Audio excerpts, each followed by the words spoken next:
வணக்கம். இன்றைய தேதி 4 ஜனவரி 2015. இப்பொழுது அமெரிக்க நாட்டிலே நண்பர் முத்துவுடைய வீட்டிலே அமர்ந்து கொண்டு பேசிக் கொண்டிருக்கின்றேன். இன்றைய திருக்குறள் சிந்தனை. திருவள்ளுவர் பேராண்மை என்ற சொல்லை பயன்படுத்துகின்றார். பொதுவாக ஆண்மை என்றால் என்ன? நாம் என்ன நினைத்துக் கொண்டிருக்கின்றோம்? ஆண்களின் வீரிய சக்தி தான் ஆண்மை என்று எல்லோரும் நினைத்துக் கொண்டிருக்கின்றார்கள். அதுவல்ல பொருள். ஆண்மை என்றால் ஆளுமை. புரிந்து கொள்ளுங்கள், ஆளுமை, சொல்லாண்மை. எவன் ஒருவன் சொற்களை தகுந்தவாறு பயன்படுத்துகின்றானோ அவன் சொற்களின் மேல் ஆளுமை உடையவன். சொல்லாண்மை. நாட்டாண்மை. அந்த சிறிய ஊரிலே எவன் ஆளுமை கொண்டிருக்கின்றானோ அவன் நாட்டாண்மை. ஆகவே ஆண்மை என்ற சொல்லினுடைய பொருள் ஆளுமை. இது ஆளுமை என்றால் தெரிந்து கொண்டீர்கள். பேராண்மை என்றால், திருவள்ளுவர் பேராண்மை என்ற சொல்லை எங்கு பயன்படுத்துகின்றார்? ஏன் பயன்படுத்துகின்றார்? இந்த பேராண்மை என்ற சொல் மிக ஆழ்ந்த கருத்தை உடையது. ஒரு எடுத்துக்காட்டை கூறினால்தான் அது விளங்கும். இப்பொழுது பேராண்மை, கம்பராமாயணத்தை எடுத்துக்கொள்வோம். யார் அதன் காப்பிய தலைவன்? ராமன். இப்பொழுது பயன்படுத்துகின்ற சொல்படி வில்லன் ராவணன். ராமன் போர்க்களத்திலே ராவணனை வென்று விடுகின்றான். ராமன் அமர்ந்து கொண்டிருக்கின்றான். அந்த நேரத்திலே ராவணனை அங்கு கொண்டு வருகின்றார்கள். தலை குனிந்து கொண்டு வருகின்றான். நிலமகளை பார்த்து கொண்டு வருகின்றான். அவன் எதிரிலே நிற்கின்றான். அப்பொழுது ராமன் பார்க்கின்றான் அவனை, இவன் ஒரு கொடியவன். தன்னுடைய மனைவி சீதைக்கு எப்படிப்பட்ட கொடுமைகளை செய்தவன். இவன் ஒரு அரக்கன்.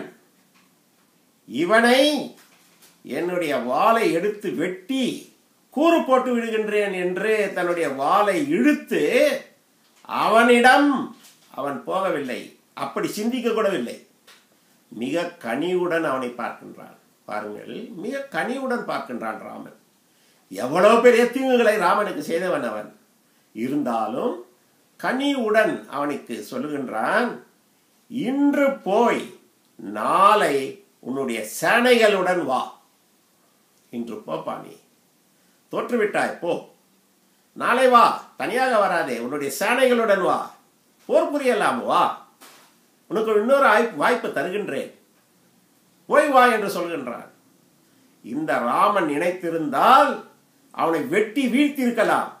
செய்யவில்லை. அவன் நாளைக்கு வா என்று சொல்லி அனுப்புகின்றானே, இதுதான் பேராண்மை, ராமனுடைய பேராண்மை. இந்த ராவணன் யார்? கம்பராமாயணத்தை படிக்கின்றவர்களுக்கு புரிந்து கொள்ளலாம். ராவணன் ஒரு இசையிலே புலமை பெற்றவன், வீரம் சொரிந்தவன், சிவபக்தி உடையவன், வீரம் சொரிந்த தம்பிகளை உடையவன், ஆளுமை சக்தியை உடையவன். அப்படிப்பட்ட அருங்குணத்தை பெற்றவன் ராவணன். ராமாயணத்தை படிக்கின்றவர்களுக்கு தெரியும். இப்படியெல்லாம் மாட்சிமை பொருந்திய இந்த ராவணன் ஏன் வீழ்ச்சி அடைந்தான்? சிந்திக்க வேண்டியதுதான். ராமனிடம் இருந்தது பேராண்மை. இந்த ராவணனிடம் இல்லாமல் போனது பேராண்மை. ஆண்மை இருந்தது, பேராண்மை இல்லை. எப்படி இது? திருவள்ளுவர் என்ன சொல்கின்றார் என்று பார்க்க வேண்டும். பாருங்கள், திருக்குறள் 148. பிறன் மனை நோக்காத பேராண்மை சான்றோருக்கு அரண் ஒன்றோ ஆன்ற ஒழுக்கு. 148. பிறன் மனைவியை பார்க்காமல் நோக்காமல் இருக்கின்ற சான்றோருக்கு அது அரண் மட்டும் அல்லாது ஒழுக்கமும் கூட. பேராண்மை என்பது என்ன? திருவள்ளுவர் கூறியபடி பிறன் மனைவியை நோக்காமை.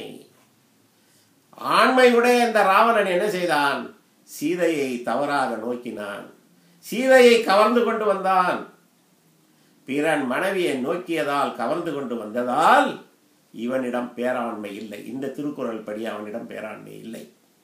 ராமனிடம் பேராண்மை இருந்தது, ராவணனிடம் பேராண்மை இல்லை. பேராண்மை இல்லாததினால் மாட்சிமை உடைய ராவணன் வீழ்ச்சி அடைந்தார். சிந்தித்து பாருங்கள். இப்பொழுது பேராண்மை என்றால் என்ன என்று உங்களுக்கு எல்லாம் நன்றாக புரிந்திருக்கும். பேராண்மை என்று அது மட்டுமல்ல, மாறுபட்ட கருத்து கூட அதுக்கு உண்டு. சில இடங்களில் பேராண்மை என்பது வேறுபட்டு நிற்கும். இப்பொழுது பாருங்கள், 2ஆம் உலகப் போர் நடந்து கொண்டிருக்கின்றது. 1940 ஆண்டுகளில் இங்கிலாந்து பலவீனப்பட்டு விட்டது. ஜெர்மன் நாடு போர், பயங்கரமான போர், இங்கிலாந்து தோற்றுவிடும் என்ற ஒரு நிலை. அதன் பிரதமர் வின்ஸ்டன் சர்ச்சில் வி என்ற எழுத்தை காட்டி வெற்றி வெற்றி வெற்றி, வி ஃபார் வெற்றி என்று சொல்லி மக்களை ஊக்கப்படுத்துகின்றார். தோல்வியை நோக்கி போய்கொண்டிருக்கின்றது.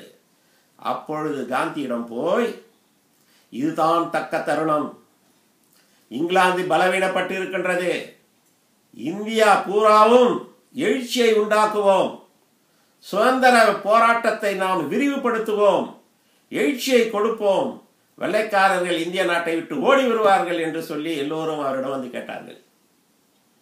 அப்பொழுது காந்தி அவர்களை பார்த்து சொன்னார், இங்கிலாந்து பலவீனப்பட்டிருக்கின்றது, ஆனால் பலவீனப்பட்டிருக்கின்ற இங்கிலாந்திடம் நாம் சுதந்திரம் வாங்கக்கூடாது. இது ஒரு கண்ணோட்டம், இதுவும் பேராண்மை தான். காந்தி சொன்னாரே, பலவீனப்பட்டிருக்கின்ற இங்கிலாந்திடம் நாம் சுதந்திரத்தை இப்பொழுது வாங்கக்கூடாது என்று சொன்னாரே, இதுவும் பேராண்மை தான். பலவீனம் நீங்கி இந்த போரெல்லாம் நீங்கிய பிறகு சுதந்திரத்தை வாங்கிக் கொள்ளலாம் என்று சொன்னாரே, அது பேராண்மை. ஆகவே பேராண்மை என்பதற்கு பல பொருள்கள் உண்டு. இடத்திற்கு தக்கவாறு அதற்கு பொருள் பொருந்துகின்றது என கூறி முடித்துக் கொள்கின்றேன்.